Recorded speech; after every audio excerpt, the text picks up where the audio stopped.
문항 62쪽 펼게요.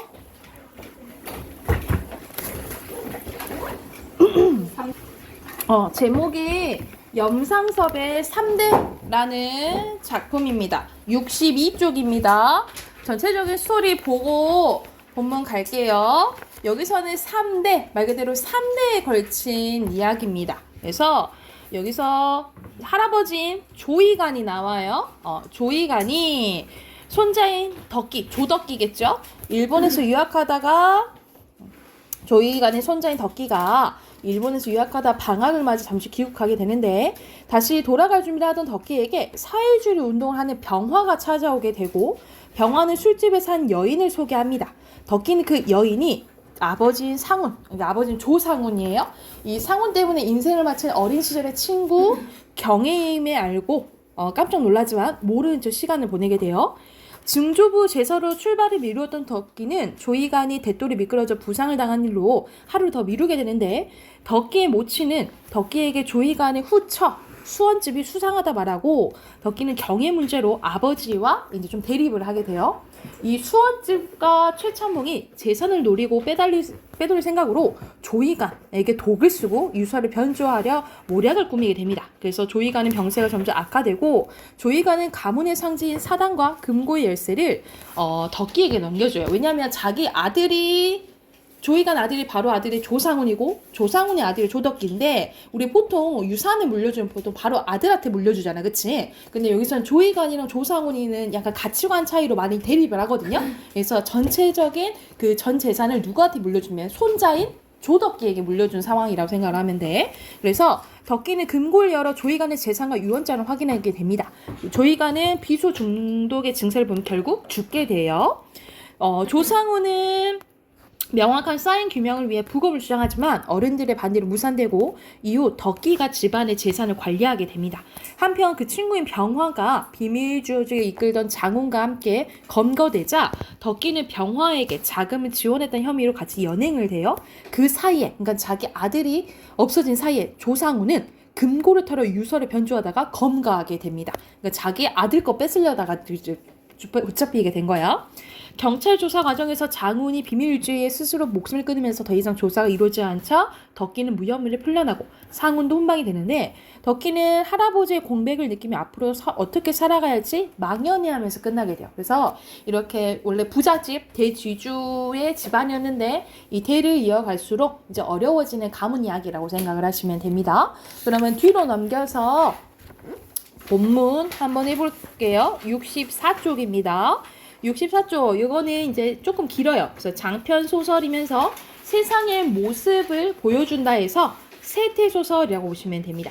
전지적 작가 시점으로 배경은 일제 강점기라고 생각을 하시면 돼요.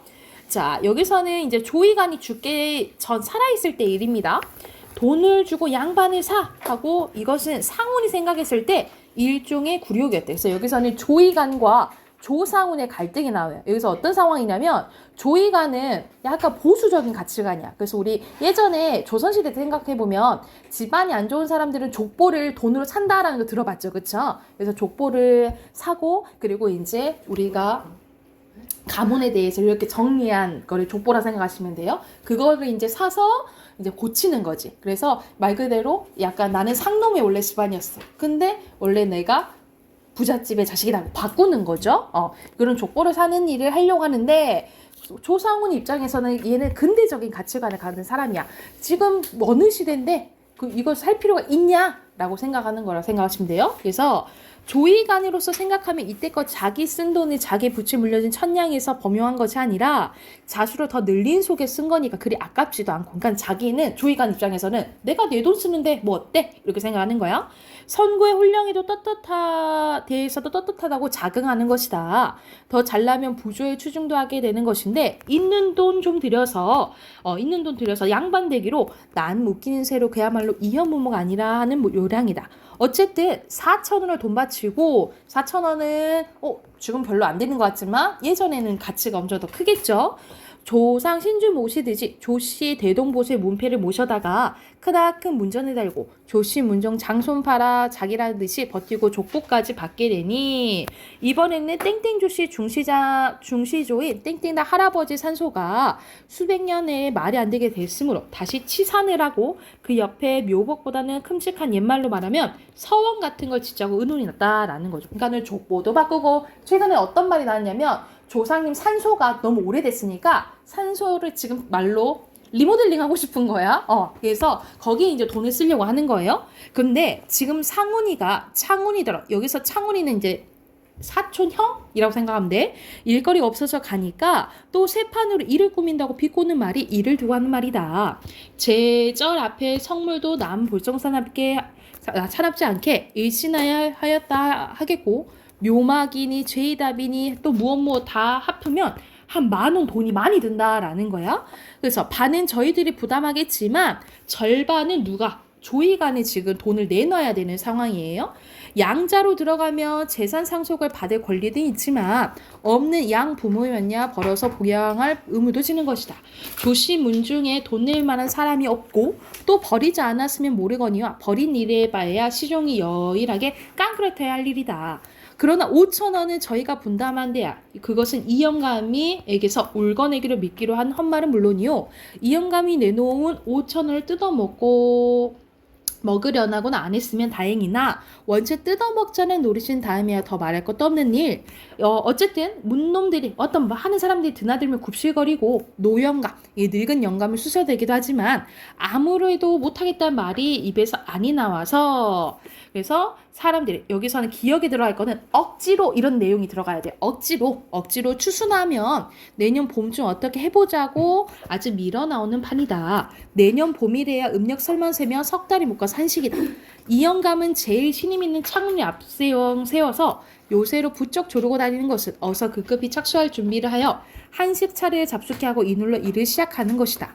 그러나 영감으로서는 이렇게 쌀값이 폭락하여서는 도저히 힘이 겨우니 좀 더 연기했다가 좀 미뤘다가 추석에나 가서 착수라든지 아니면 또다시 내년 한식 때 할 것인지 의논해보자 라는 거. 그러니까 지금 이 산소를 뒤엎는 거를 언제 할까는 지금 이제 시기를 정하는 거죠.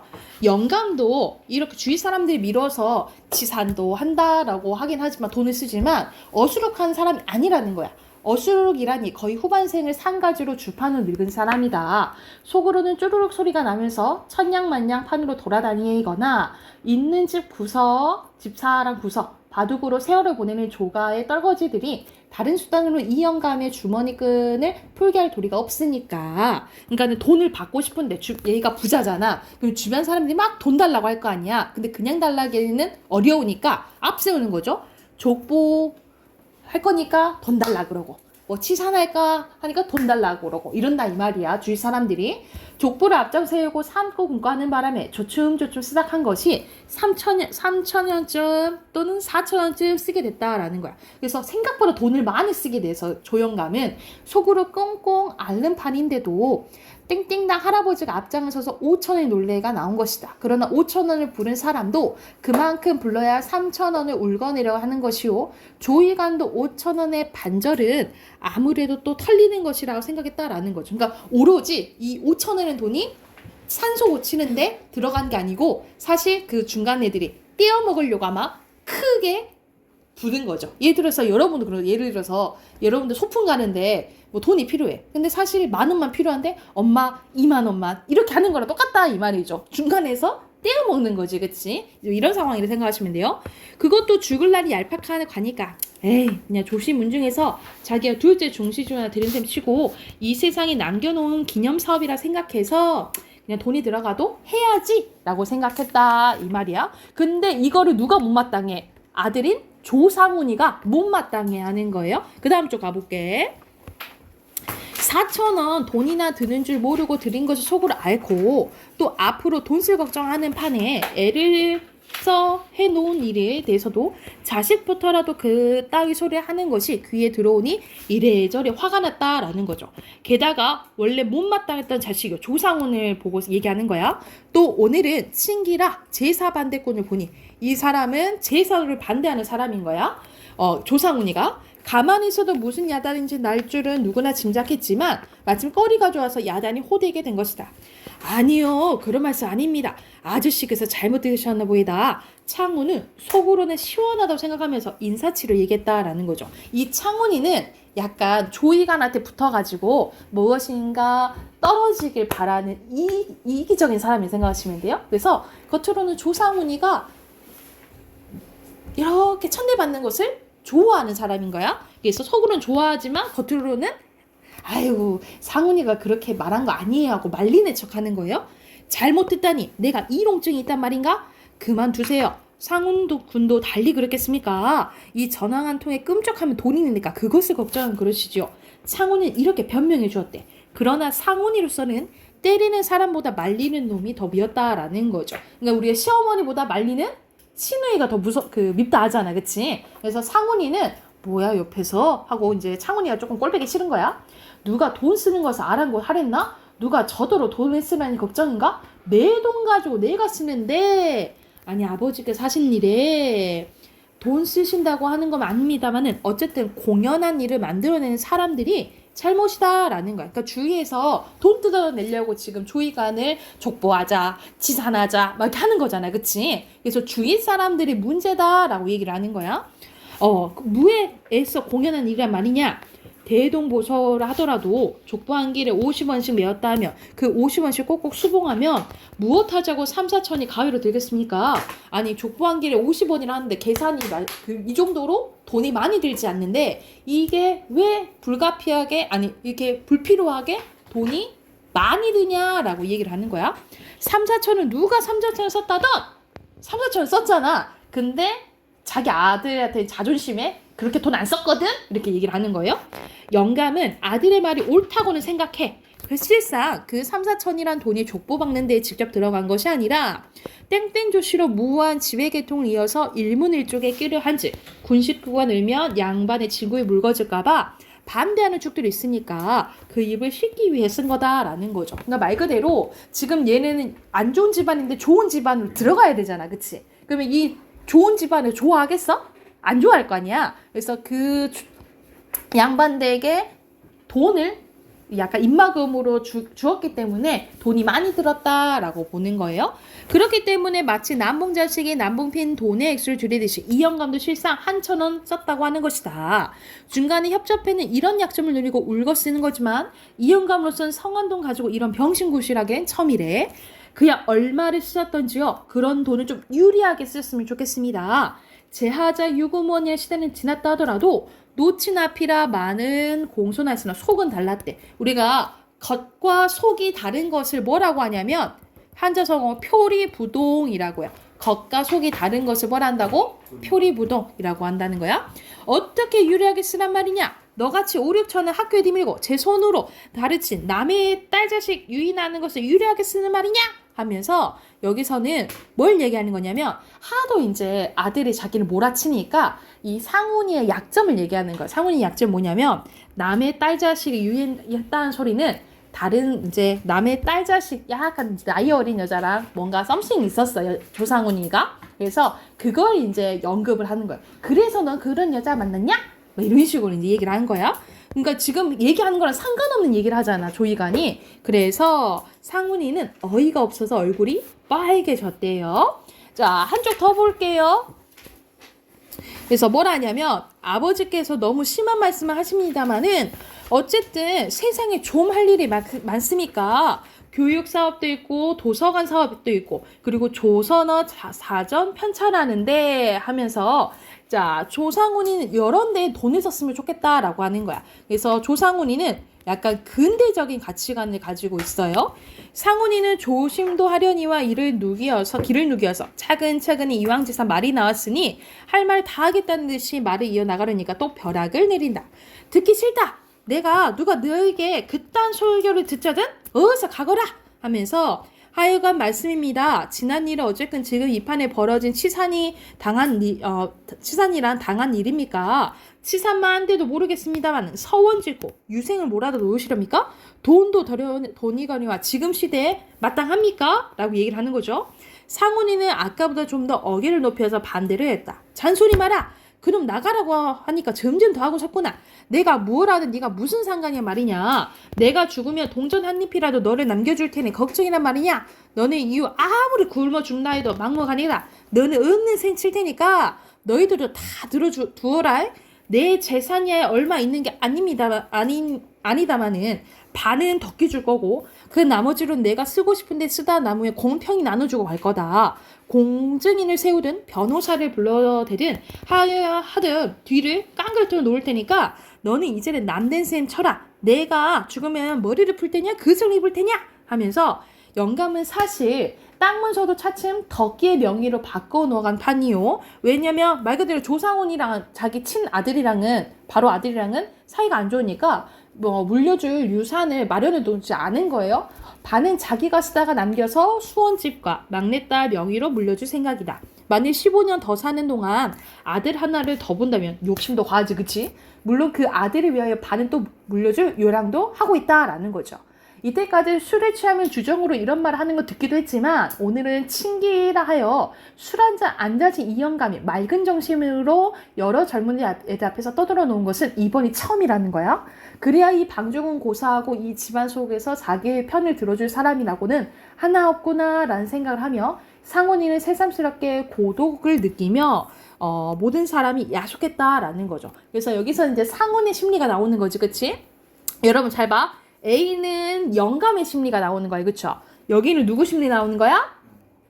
여기서는 상훈의 심리 나오는 거예요. 그래서 전지적 작가 시점이요. M이 애비도 모르고 계집 자식도 모르는 너 같으면 고생을 좀 해봐야 된다. 내가 돈이 있으니까 네가 한 달에 한 번이나 들여다보는 것이지 내가 아무것도 없어 봐라.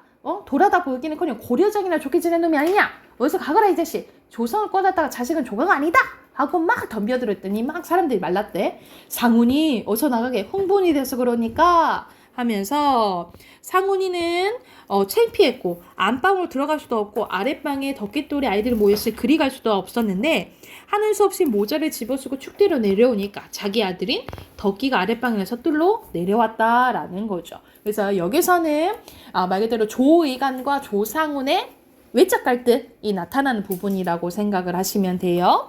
자, 그래서 여기서는 3대에 걸친, 제목이 3대잖아, 그치? 3대에 걸친 이야기라고 생각하시면 되고, 주제 쓰고 해당하는 문제 풀게요. 그래서 여기 앞으로 가서 주제 쓸게 64쪽. 여기 주제가 안 쓰여져 있어서.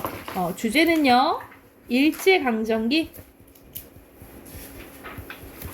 한 만석군은 이제 부자라고 생각하시면 돼요. 한 만석군 가문 내 세대 간 갈등과 몰락에 대해서 이야기한 소설이라고 보시면 됩니다. 그래서 앞에 63쪽부터 70쪽까지 문제 푸시면 돼요.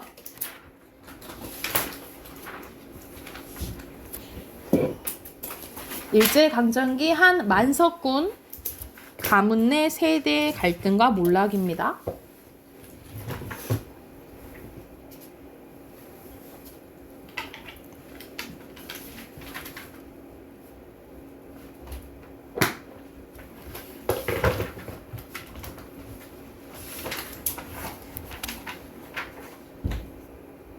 자, 답 확인할게요. 순서대로. 얘는 사회운동 안 해요. 병원 간다 그랬지, 그치? X, O, X5예요. 자, 1번에 서술상의 특징으로 적절한 거네. 이거는 전지적 작가 시점이라 했잖아, 그치? 그러면 서술자가 작품? 안에, 밖에 있죠? 답은 3번입니다. 그리고 2번에 족보에 대해서 찬성, 반대야. 그러면 여기서 알맞지 않은 것은? 3번, 2번, 4번, 3번, 5번. 5번이에요. 그리고 3번은 억지로 이렇게 하된다 했잖아. 3번이죠. 그리고 4번 갑니다. 4번의 내용 일치 문제네. 알맞지 않은 것은? 5번. 아, 뭐야? 5번이 1번이야. 1번. 저를 못 믿는. 1번이죠. 상훈이는 창훈이가 더 밉다 그랬잖아, 그치?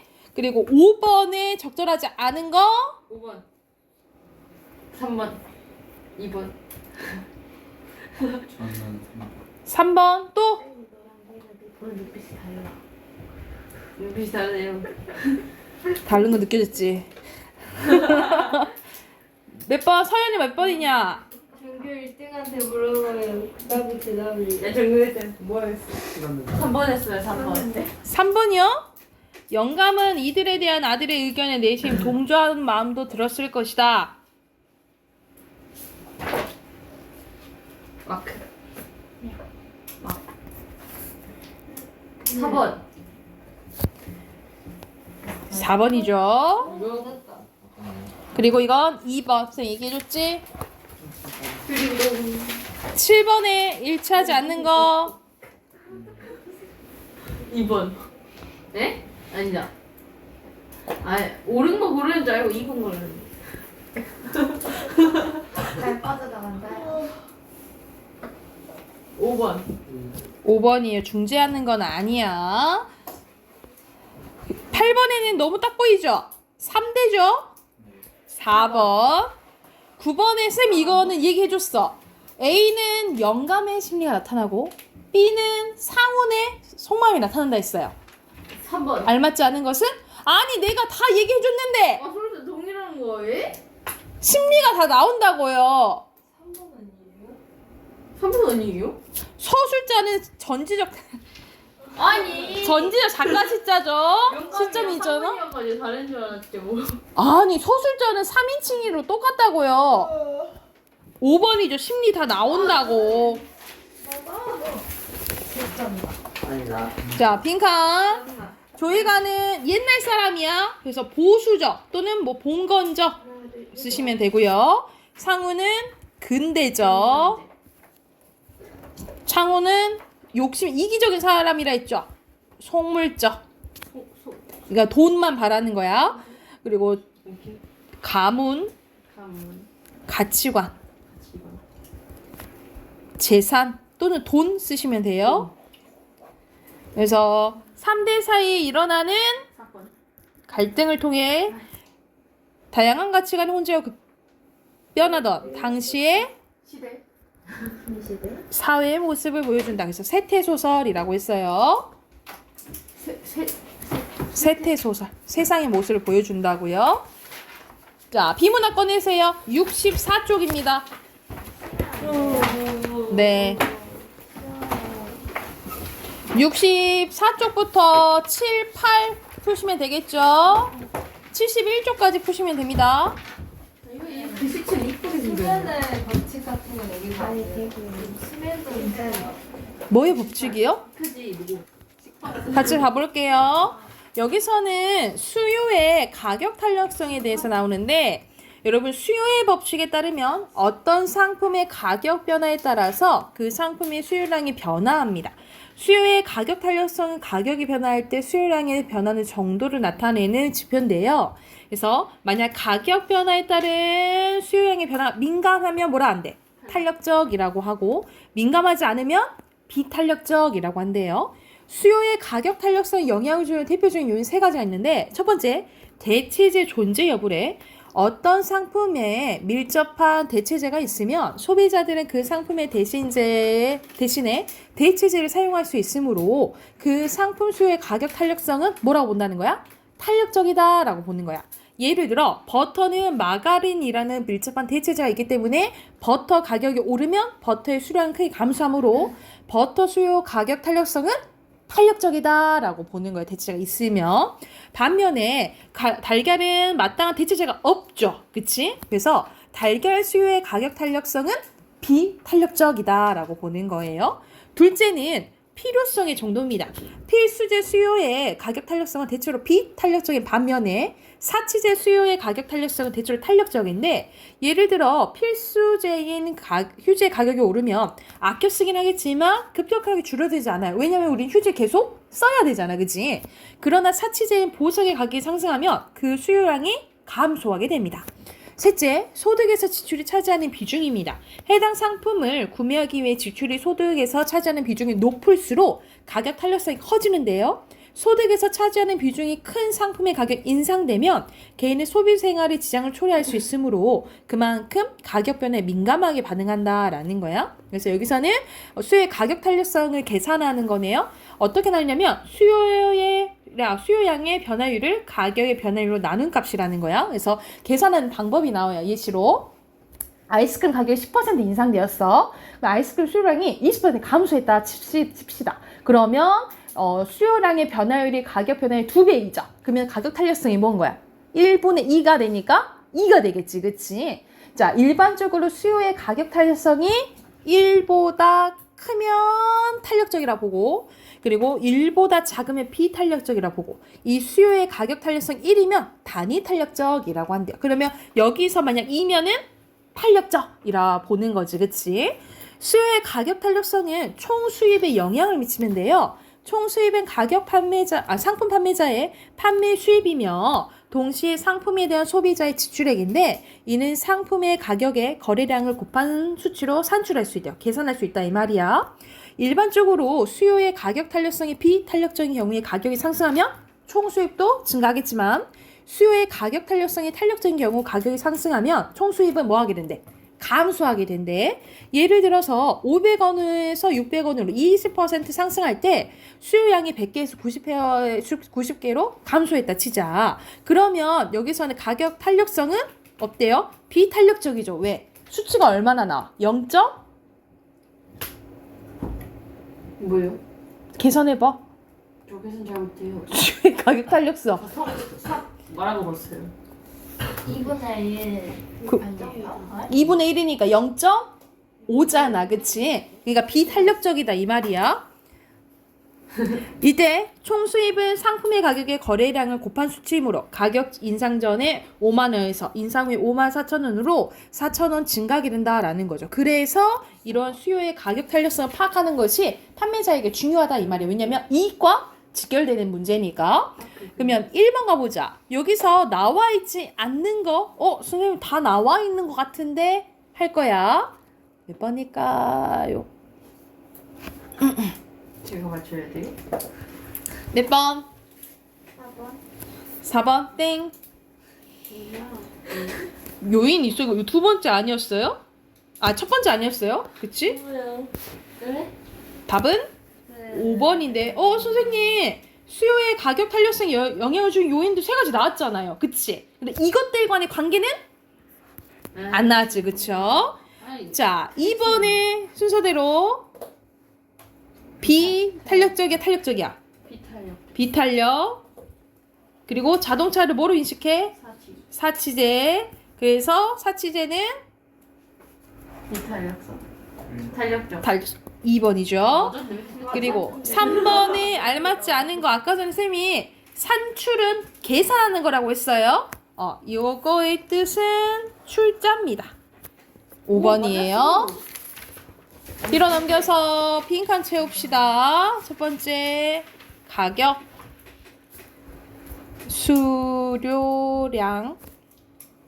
수요량 대체제 필요성 지출 3문단의 변화율 그 다음도 변화율 그 다음에 총 수입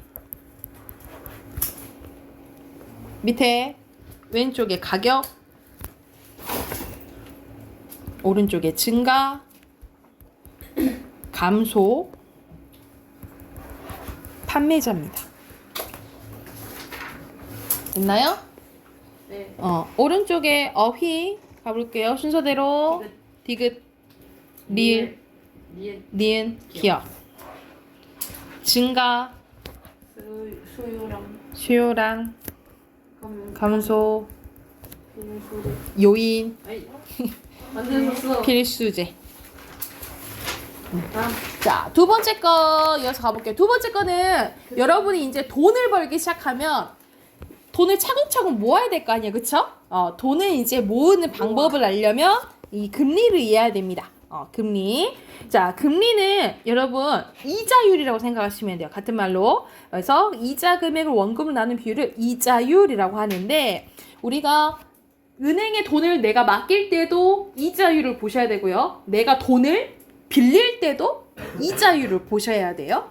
그래서 자금의 수요자에게는 자금을 빌린 대가로 지급하는 비용이 발생하며 공급자에게는 현재의 소비를 희생한 대가로 이자 수익이 생기는데 이 금융시장에서 금리는 이 자금의 수요자와 공급자를 연결시키는 역할을 한대요.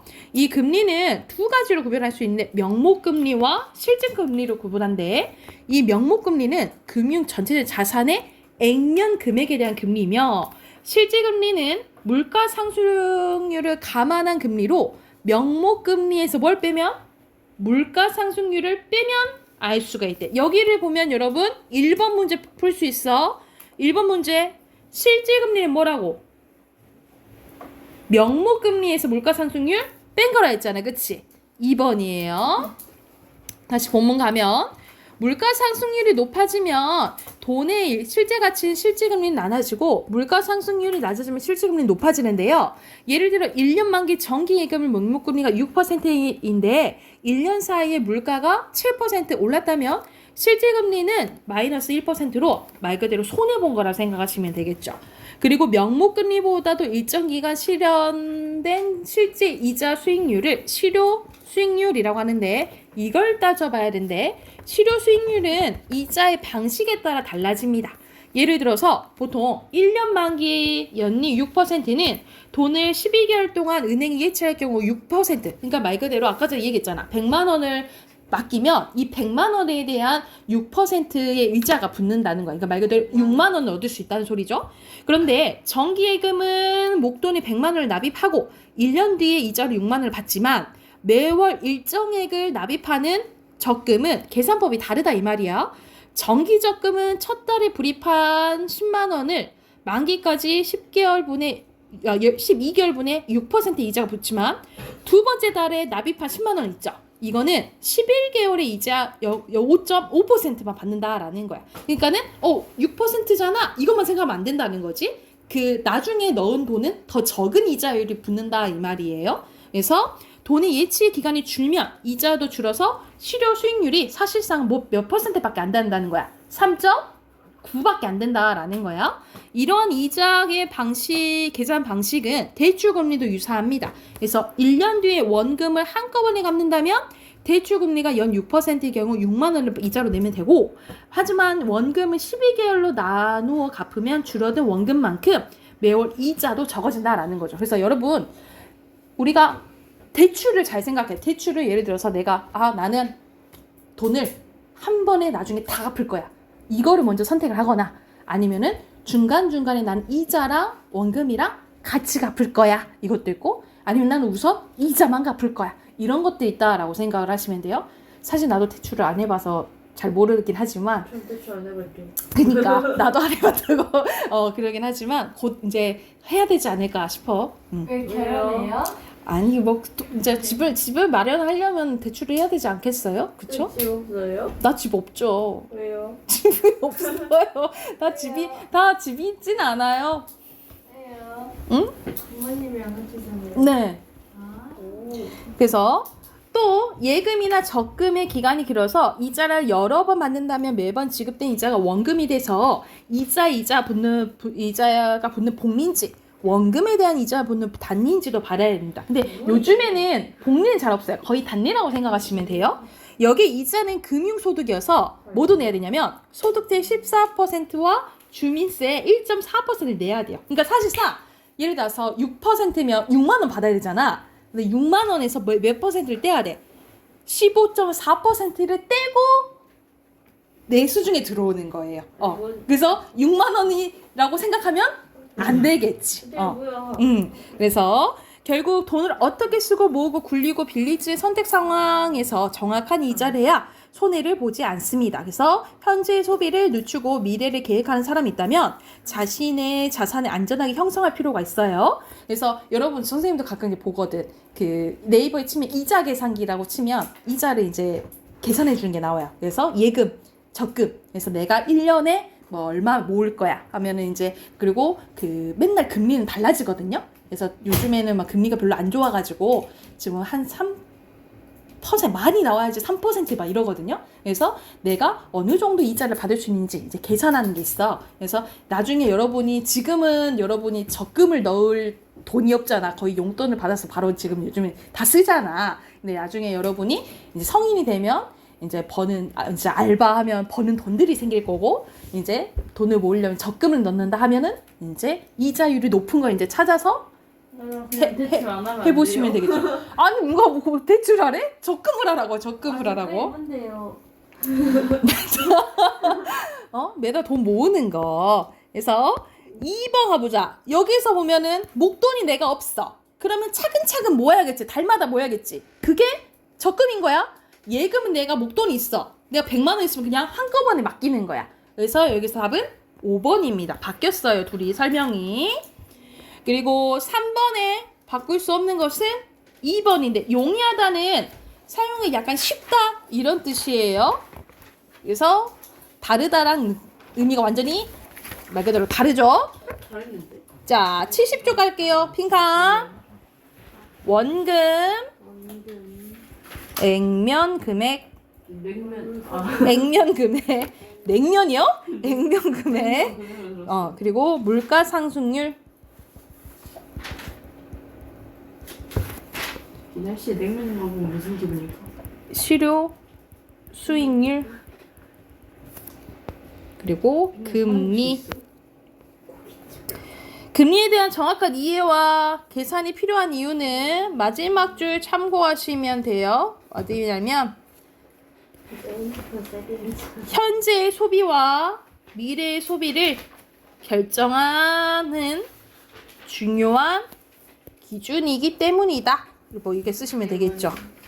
현재의 소비와 미래의 소비를 결정하는 중요한 기준이기 때문이다. 이렇게 쓰시면 돼요. 예. 쌤. 네. 술 마신 것처럼 얼굴이 빨개졌어요. 나 좀 더워서 그래. 자, 왼쪽에 이자, 만기, 원금, 이자고요. 오른쪽에 어휘, 원금, 수요자, 대가, 공급자. 공급자, 가치. 그래서 X. 돈을 내는 거는 불이비예요. 예치는 맡기는 거고요. 오케이, X입니다. 문법 꺼내세요. 문법. 숙제 검사해야 되는데. 아, 네. 이게 뭐죠? 쌤 왜 누워 있어요? 안 했어요. 뭔데? 이거 내일까지 안 해온 사람 꼭 해오세요. 아셨죠? 내일 채점합시다. 아, 숙제 더 내줄게 그러면. 30. 안 돼. 안 돼. 오호. 37. 접어 빨리. 숙제 체크해. 37쪽까지 숙제예요. 몇초부터예요? 31부터 37까지 해오시고 어휘 8 외우세요. 그리고 틀린 단어 써오시고. 아셨죠? 해오세요.